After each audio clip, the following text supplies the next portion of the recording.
It's Mike. Mike's Daily Podcast. This has been, what a week this has been. It's Mike Matthews with Mike's Daily Podcast. Episode 2244, 2244. Hey, if you do a little bit of math, when you multiply 22, you get 44. This is very fantastic news. It's mathematical views that make our world go round, because everything is some kind of rounded number to the higher or lower degree. I can't talk. Mike's Daily Podcast. Math stuff. This is not a maths, or if you're British, maths show. It's a Mike Matthews show. It's Mike's Daily Podcast. Mike's live from Cafe Anyway. Daily Somewhere in Podcastro Valleyton. Podcast. The last place on earth. Thank you for listening. Yeah. Wow, that podcast picture last podcast was really good. I meant to get you a show yesterday, but something happened. Life got in the way. Life gets away from us all, said Clint Black years ago on a fantastic album that also had the songs Untangle in My Mind and Wherever You Go, There You Are. Yes, Clint Black sang a song called Wherever You Go, There You Are. Now, regardless of how you feel about what was the origins of that? Was that Buddha? Did Buddha say that? I don't know. Someone said that. Maybe I just said it. But it's true. You have to reconcile things, because where you are is what's happening now. And do you want to feel present? Do you want to feel absent? Do you want to drink some absinthe? I would not suggest drinking any absinthe because it's pretty powerful stuff. I had some actually in Alameda, on the fine island of Alameda. I had some at the Hangar, was it Hangar 1? That distillery out there next to Faction Brewing. Not to give all these booze places plugs, but... And I have not drank any booze as of late.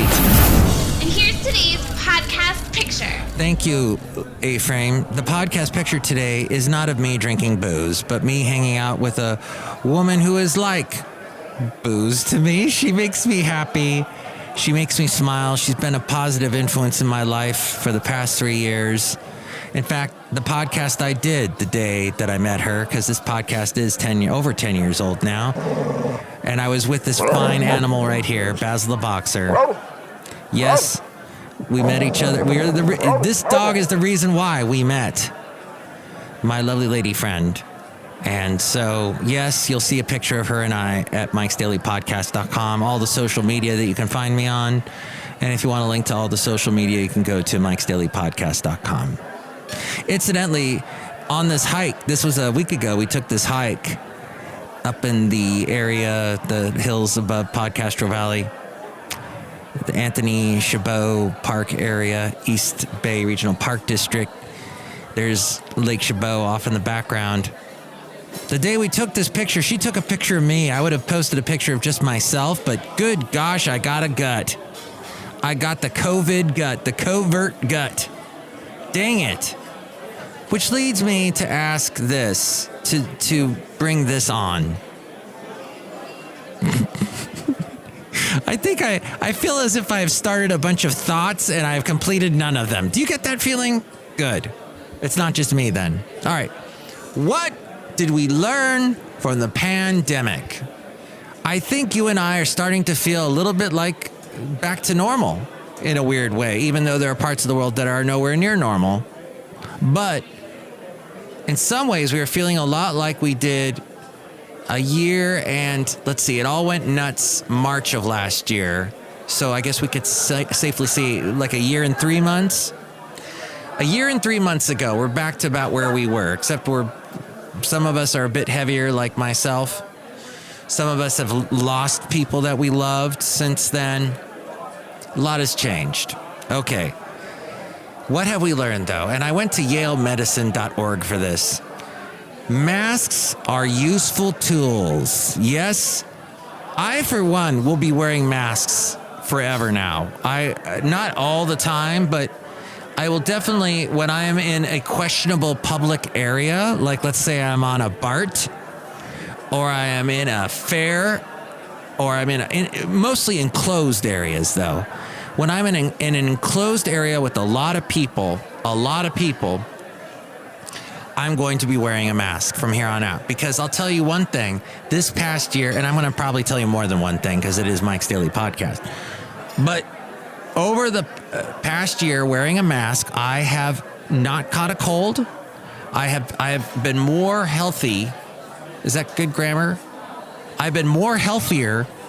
That's bad grammar. But I have been healthy for the most part because I have not caught any viruses from other people because I've been wearing a mask. Now, I don't know how effective a mask is. Let's dive into this. The Center for Disease Control and Prevention recently relaxed its masking guidance for those who have been fully vaccinated. That's right. 2 shots, and then you wait 2 weeks. So 2 and 2, like we started off the show with 2244, today's podcast. That's the FF episode. So 2 and 2, and then you're through and through. And then you're okay with you can wear a mask in crowded areas, I guess. But when the pandemic began, it necessitated a global effort to ensure that everyone practiced behaviors to keep themselves healthy and safe and keep others healthy as well. This included the widespread wearing of masks indoors and outside. And people driving in cars with masks on and they're by themselves alone in a car, I don't get that. And I saw that months ago, even when the outbreaks were at a peak, and I'm like, you're probably not going to catch anything with your windows rolled up and you're driving 80 miles an hour down the freeway. I don't think anything you're going to catch anything, but people are really overly protective. And I think one thing that we've learned, and here we are in California today of all days, Great America reopened in San Jose. The amusement park. It finally reopened today. Meanwhile, over in Florida, Disney World or whatever you call it, the Magic Kingdom, Epcot, Disney Hollywood and the Wild Animal Kingdom and all that, they have been open since the summer. Because there's this thing I watched, the Disney Food Blog on YouTube, and they've been talking nonstop about, they've got this going on in Florida, Disney Orlando, this, they were open right away. Now, there were all these restrictions, a lot of social distancing. They didn't let that many people into the park. All these rules. But still, it was open as we go outside a cafe anyway. We were bringing Mike's Daily Podcast somewhere in Podcaster Valley 10. So what have we learned? Because of the pandemic, we've learned that our governor was maybe a little overly protective, a little hysterical, and now he's going to probably be recalled. With what is he going to be replaced with? I don't know. A Jenner, the John Jeff Cox, whatever his name is. Oh gosh, his ads are pretty bad. I saw one. One keeps popping up on my YouTube channel. Like he's driving along in a car, and it says something like, "Do you want beauty, or do you want the beast?" No, is that what it said? Beauty, or I don't know. It equated Gavin with being beautiful or something. I don't know what that is. Okay, look. Here's what the way I look at it is, as I say the word "look" several times, and that's one thing I hate about talk radio and any pundit. You watch anybody who's a pundit says the word "look" way too often, in my opinion.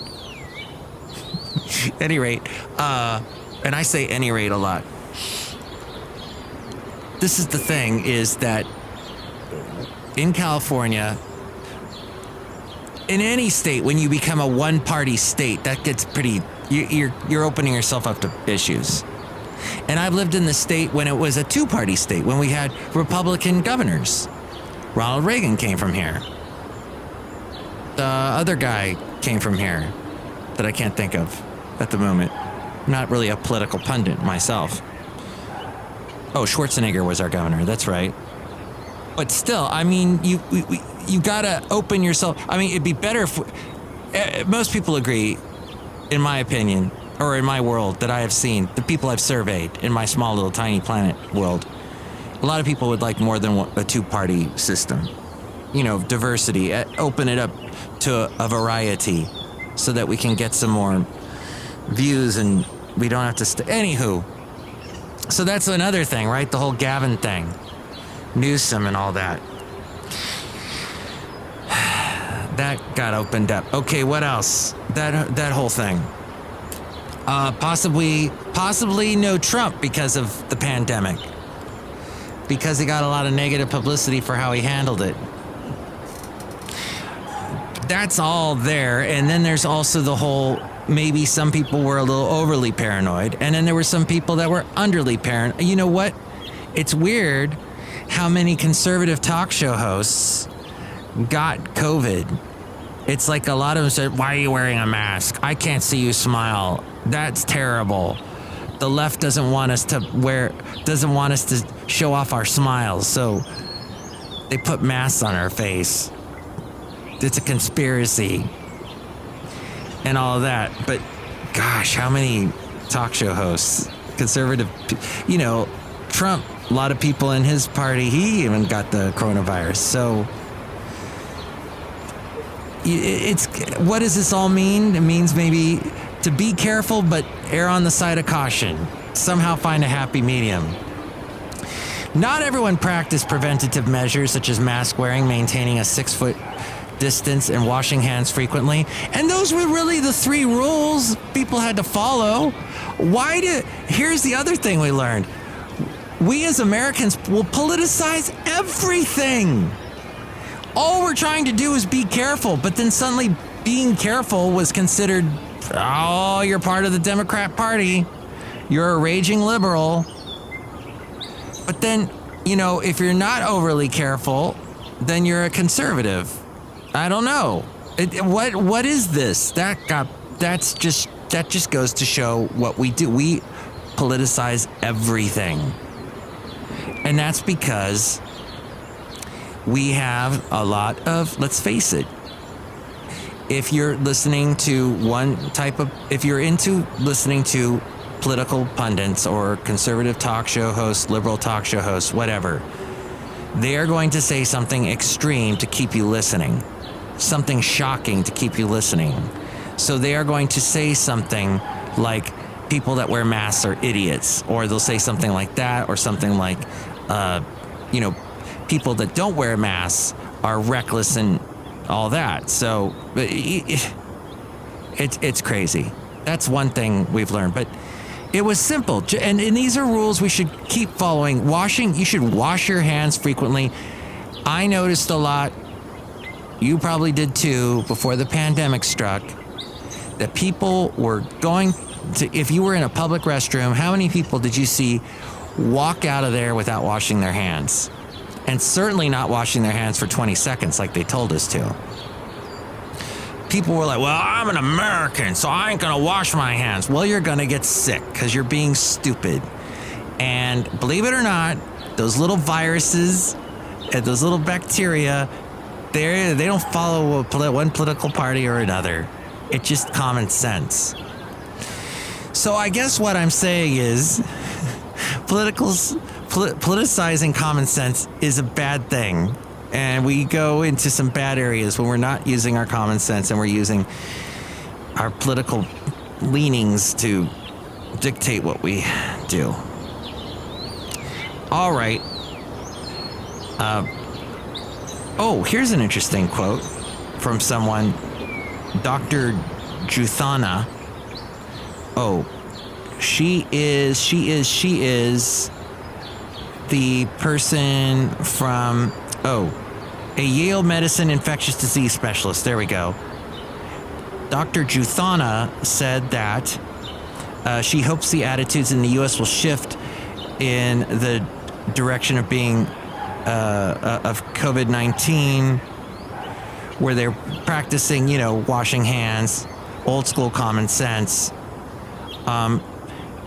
She says, I have heard from a number of people who are amazed that we've had no flu this year, and they know masks are one of the reasons. They've told me when the winter comes around, if I'm going out to the grocery store, I may just put on a mask. Telehealth might become the new normal. That's good news for my lovely lady friend who is a therapist. Because well, let's see what we've learned. There are still problems for which you'll get to, you have to see a doctor in person. But then in a lot of areas, remote patient visits got popular. More doctors also encourage patients to track their blood pressure at home, to use at-home equipment for such purposes as diagnosing sleep apnea and even testing for colon cancer. When you're a therapist, mental health, getting yourself, checked for mental health and all of that, telehealth seems to be really good because you can stay at home in the comfort of your own home, and there's a specialist talking to you. So insurers are becoming more likely to cover telehealth. Vaccines are powerful tools. Given the recent positive results from vaccine trials, vaccines are proving to be powerful for preventing disease. And there is a caution that a vaccine is not a magic bullet. Scientists can't always produce one that works. As advanced science is, there have been multiple failed efforts to develop a vaccine against the HIV virus. This time, we were lucky that we were able to build on the strengths that we've learned from other vaccine development strategies to develop multiple vaccines for COVID-19. Lesson 4, everyone is not treated equally, especially in a pandemic. There have been disparities that were magnified. Racial and ethnic minority groups especially have had disproportionately higher rates of hospitalization for COVID-19 than non-Hispanic white people. In every age group, many other groups faced higher levels of risk or stress. We need to take mental health seriously, and it kind of goes back to what I was talking about. That is, there is a rise in reported mental health problems that have been described as a second pandemic, highlighting mental health as an issue that needs to be addressed, especially as we're working from home. And that was something else that moved us along, working from home. Why do you got to go all the way to the office when a lot of this can be done at home? Checking your emails can be done at home. Of course, and that also leads to mental health issues, because then you don't have the refuge of being at home and being, nicely ensconced away from all the stress at work. We have the capacity for resilience. While everyone's situation is different, many have seen that it's possible to be resilient in a crisis. I did a podcast recently about resilience. People have practiced self-care in a multitude of ways during the pandemic as they were forced to adjust to new work schedules, change their gym routines, and cut back on socializing. But as a friend of mine said, we need to get back outside again. We need to start. There are some people that are just staying at home still. They're still self-isolating, and it's like, you know what? There is a great opening up now, and you should get outside and get back to normal. Community is essential, and technology is too. People who are part of a community during the pandemic realized the importance of human connection, and those who didn't have that kind of support realized that they need us. A lot of people who couldn't go to church, well, you heard the uproar from people that go to church. We need to be able to, congregate. It's called a congregation for a reason. Then I heard some stupid remarks from a pastor saying that the whole wearing masks and the whole trying to be careful of trying not to get, and spread the coronavirus was actually some kind of conspiracy campaign against the Bible, which is just, no. This goes back to common sense. That made no sense to me. Why a pastor is spending his time at the pulpit discussing that, trying to word some kind of anti-CDC sermon just to that serves no one's purpose except for his own. And sometimes you need a dose of humility. Scientists and non-scientists alike learn that a virus can be more powerful than they are. This was evident in the way of knowledge about the virus. The way knowledge about the virus changed over time in the past year, scientific investigation of it evolved. You heard, and this caused Fauci no end of, and it will still call him, it will cause him all kinds of grief to the day he retires, is that, he constantly changed his theories and what he thought and what he said we should do. And that completely caused the right to hate him and to not trust him. As infectious disease doctors, we were resident experts, this Dr. Juthani says that I was mentioning earlier, at the beginning of the pandemic, because we understand pathogens in general, and based on what we've seen in the past, we might say there are certain things that are likely to be true, but we've seen that we have to take these pathogens seriously. We know that COVID-19 is not the flu. All these strokes and clots and the loss of smell and taste that have gone on for months are things that we could have never known or predicted. So you have to have respect for the unknown and respect science, but also try to give scientists the benefit of the doubt. That is in Yale Medicine. There are probably other things that you have learned over the past year that maybe we should not forget moving forward. If you would like to chime in and share, you can call me at 336-MM Daily. 3 + 3 = 6. MM as in Mike Matthews, Daily as in what this podcast tries to be. But you know what? Life gets in the way, as I said earlier. Life gets away from us all. So, please, tell me what you think. 336-MM Daily. 3 + 3 = 6. MM as in Mike Matthews, Daily as in what this podcast is, generally. Okay. Dolly Parton. If you could ask Dolly Parton one question, what would it be? Say it now. Okay, I'll say it. Dolly, you've described yourself as a dreamer, but you're also a savvy businesswoman. How do you reconcile those two aspects of yourself? That is fascinating, that question, because, and that was asked actually by Costco Connection. And I need to go to Costco soon. Not to give them a plug. Here's a slug. Your place is too crowded. But I gotta go get some stuff from there. I think I'll go this week. It's been a while. I shop there like every 2 months now. Used to go every month, but it's just too much for me. Okay. How, as an artist, can you also be a good business person? Because those two parts of the brain don't seem to want to cooperate. Business person, artist. Here's what she said. Anybody can dream, but you got to get off your butt and get out and make it come true. I always say that it's okay to dream. It's even okay to change dreams in the middle of a stream. Ooh, she was rhyming there. She's always a songwriter, always writing songs, even as she's talking to Costco. As long as you know you're still heading toward a direction. But you've got to put legs, arms, fingers, toes, wings, whatever you got on a dream. In other words, you've got to make it come true. You've got to work it before it comes true. So that's the business side of me. Like I say, there are lots of dreamers out there that just sit around and dream forever. But they don't get to see them come true because they don't have the spunk to get out and work for it. That's right! Make the dream come true! All right, quick little thing like I'd like to do whenever I do a podcast on Saturday. I like to talk about bosses, good bosses, bad bosses. Good bosses know how to set the correct rhythm and pace for their organizations and people. They know when to press and when to back off. Bad bosses tend to press too hard, too often, and for too long.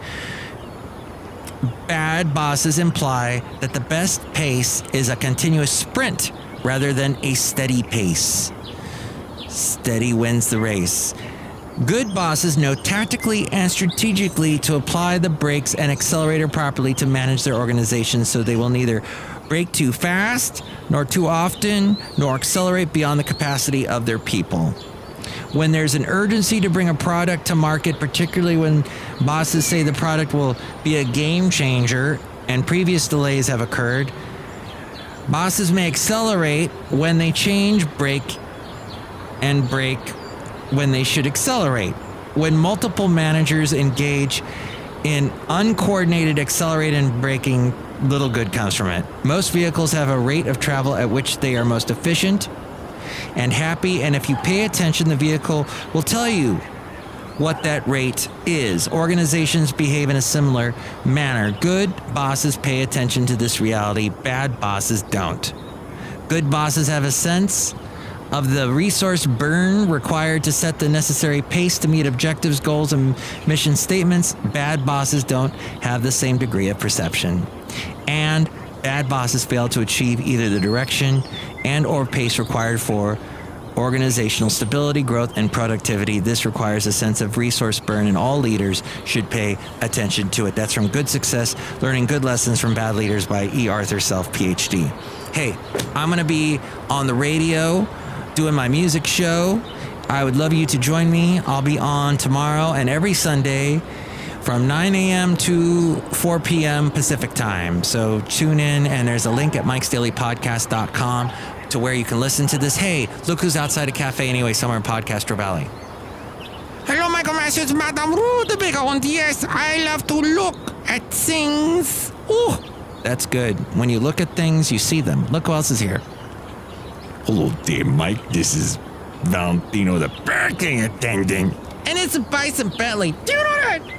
Mike, that was really profound what you just said there. Yeah, profane. Do you know that? I was talking to someone today who was telling me about how in the Bay Area there is so much music.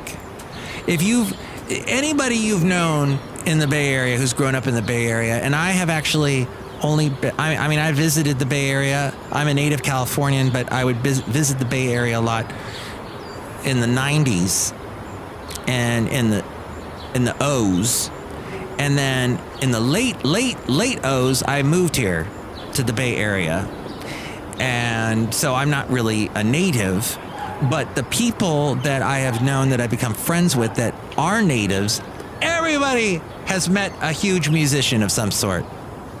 Someone told me a story about running into Steve Perry in a supermarket, and Steve Perry said, "Hide me because there are these girls that are chasing after me," and she said, "Okay, you can stand behind me." She was kind of a large woman. Someone else told me today that their dad used to play guitar with Sly from Sly and the Family Stone, knew him in community college.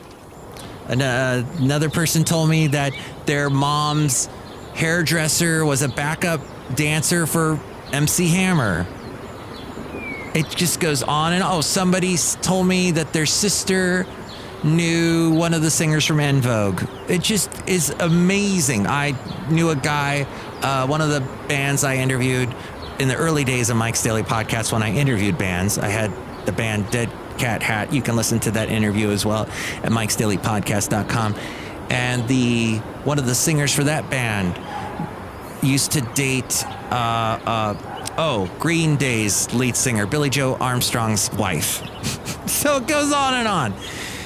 Anywho, that was an interesting observation I just wanted to throw out there. Next show, it'll be the wonderful Chely Shoehart, Floyd the Floorman, and John Deere the engineer. Wrapping up the show, A-Frame, who's going to be having her baby shower next weekend, and I can't make it, sorry. Mike's Daily Podcast is written and produced and performed by Mike Matthews. His podcast is super easy to find. Download or listen to his show and read his blog at mikesdailypodcast.com. Email Mike now at mikesdailypodcast@gmail.com. See you tomorrow. Bye!